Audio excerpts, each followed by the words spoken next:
मेहनत का फल क्यों नहीं मिलता? गीता से जुड़ा सच। जिंदगी में कभी कभी ऐसा समय आता है जब हम दिल से मेहनत करते हैं, दिन रात एक कर देते हैं, फिर भी वैसा फल नहीं मिलता जैसा हमने चाहा था। तब मन में दुख और निराशा घर कर जाती है। हमें लगता है कि क्या सब व्यर्थ हो गया?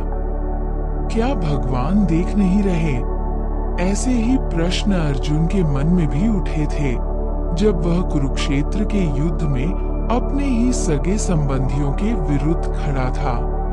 तब भगवान श्री कृष्ण ने भगवत गीता में कहा, कर्मण्येवाधिकारस्ते मा फलेषु कदाचन, अर्थात तुम्हारा अधिकार केवल कर्म करने में है, फल पर नहीं।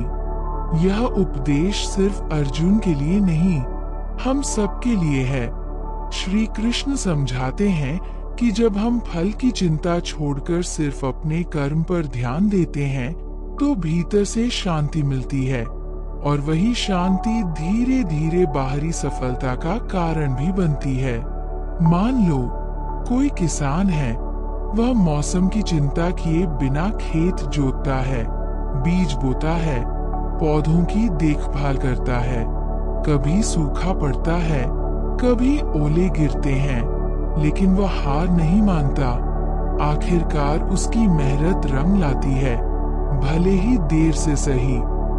इसी तरह एक विद्यार्थी जो पूरे वर्ष मन लगाकर पढ़ाई करता है, अगर किसी एक परीक्षा में कम अंक आ जाए तो इसका मतलब ये नहीं कि उसकी मेहनत बेकार गई।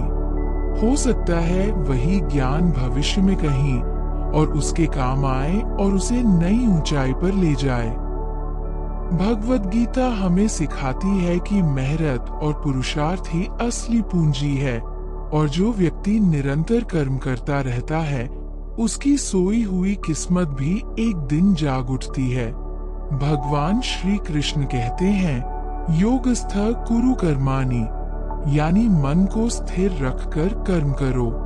जब मन आशा निराशा के झूले से मुक्त होता है तब हम सच्चे कर्मयोगी बनते हैं। इसलिए अगर आज तुम्हें मेहनत का फल नहीं भी दिख रहा तो चिंता मत करो। ईमानदार और निस्वार्थ कर्म कभी व्यर्थ नहीं जाते, वे भविष्य में जरूर अपना फल देते हैं, और वही तुम्हारे जीवन की असली पूंजी बनते हैं।